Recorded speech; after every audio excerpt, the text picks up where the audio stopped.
Anyway, magandang umaga po. Ang Pangulong Duterte ay naroon po ngayon sa China para mag-attend po ng summit. Pero kahapon, kung inyo po napakinggan yung kanyang talumpati, pinamamadali niya na sa Kongreso, sa House, ang impeachment ni Chief Justice Maria Lourdes Sereno.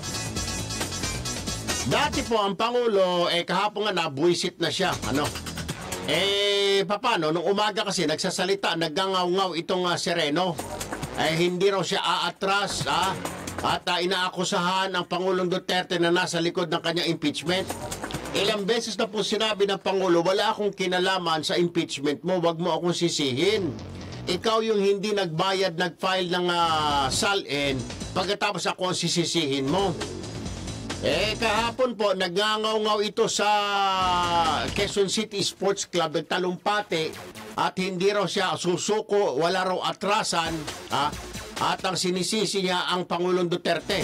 Kaya kahapon ng hapon, bago lumipad yung mama, sinabihan na po si House Speaker Alvarez, sibakin nyo na yung hinayupak na yan.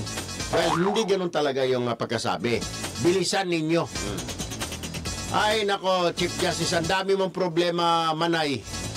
Ngayon, nasa Baguio siya para doon naman sa Coaranto. Ang mga kasamahan niya, maestrado, ang magdidesisyon ngayon kung ikaw ba ay sisibakin na nila o hindi. Tandaan mo, madam, 5 dyan, buisit na buisit sa'yo. Masisibak ka na. Malapit ka ng masibak.